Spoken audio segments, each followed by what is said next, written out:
یہ تعلیم مرشد کی ایسے تربیت کی، اور جب تعلیم و تربیت مکمل ہو گئی کہنے لگے چلو اب رب کی بارگاہ میں چلتے ہیں۔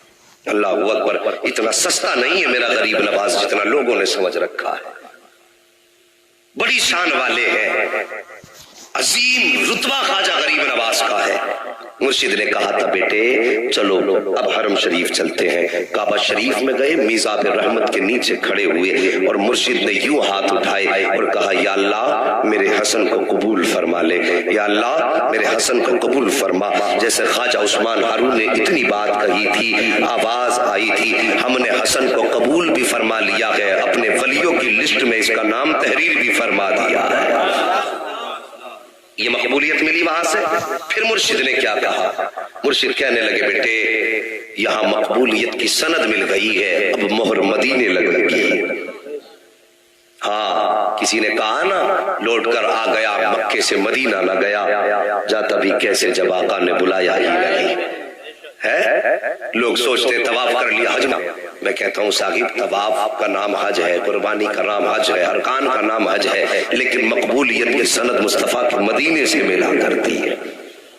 سمجھ رہے آپ؟ مرشد نے کیا کہا بیٹے مقبولیت ہو گئی ہے، اب سند میں مہر مدینے میں لگے گی۔ آپ نے اپنے معین کا ہاتھ تھاما ہے، سفر کرتے کرتے مصطفیٰ کے مدینے آئے ہیں، اور جب آئے ہیں نا مرشد نے کہا تھا بیٹے مصطفیٰ کو سلام کرو۔ اللہ اکبر، آج حاجی مدینے جاتے ہیں، حج کرنے والوں سے پوچھو جب سنہری جالیہ نظر آتی ہے خدا کی قسم آنکھیں برسنا شروع ہو جاتی ہے۔ جالیہ تو بہت بڑی بات ہے، جیسے ہی میناروں پہ نظر پڑتی ہے مسجد نبوی کی، حاجی کے دل کی دھڑکن تیز ہونا شروع ہو جاتی ہے، اور جب حاضری ہوتی ہے دیار پاک میں پھر دل کی حالت نہ پوچھو، دل اپنے قبضے میں نہیں رہتا، پھر تو ایسا لگتا ہے نگاہیں ان کی ہوتی ہے، دل پہ قبضہ بھی مدینے والے کا رہا کرتا۔ یہ حالت حاجی کے دل کی ہوتی ہے۔ اس کے بعد آپ فرمانے لگے بیٹے چلو اپنے نبی کو سلام کرو۔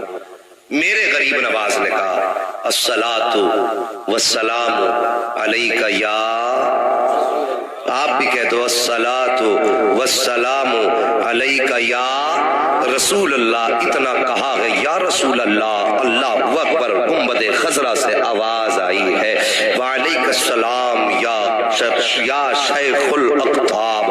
یہ جملہ میرے نبی نے فرمایا ہے۔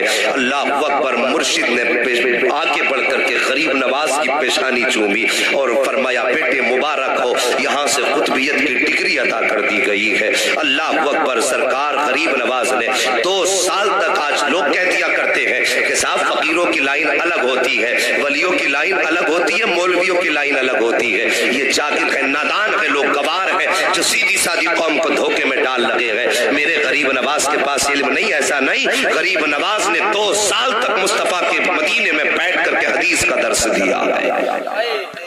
2 سال تک بیٹھ کر کے حدیث پڑھائی ہے غریب نواز نے، 2 سال تک پڑھایا۔ آپ واپس آ گئے اپنے مرشد کی بارگاہ میں۔ جب واپس مرشد کی بارگاہ میں آئے کچھ دن کے بعد مصطفیٰ کے مدینے سے بلاوا آیا۔ توجہ کرنا، پہلے مرشد کے ساتھ گئے تھے، اب آقا نے فرمایا معین ہم سے ملنے کے لیے آؤ۔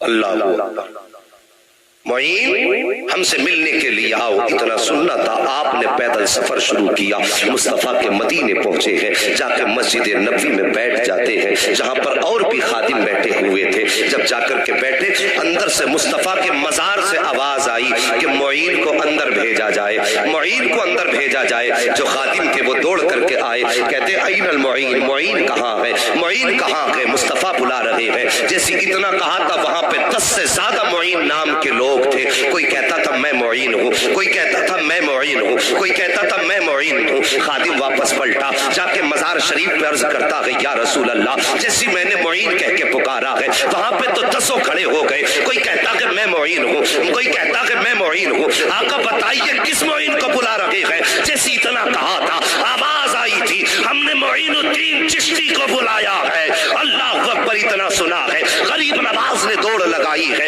اور آج آپ جہاں پر دیکھتے ہیں مواج شریف بنا ہوا ہے، وہاں پر جا کر کے غریب نواز کے قدم ٹھہر جاتے ہیں، اندر جانے کی ہمت نہیں ہوتی ہے، اندر سے آواز آتی ہے اے معین ٹھہر کیوں گئے ہو، اندر آ جاؤ۔ جیسی غریب نواز نے مزار کے اندر قدم رکھا ہے، کیا دیکھتے ہیں؟ سامنے صرف قبر انور نہ تھی،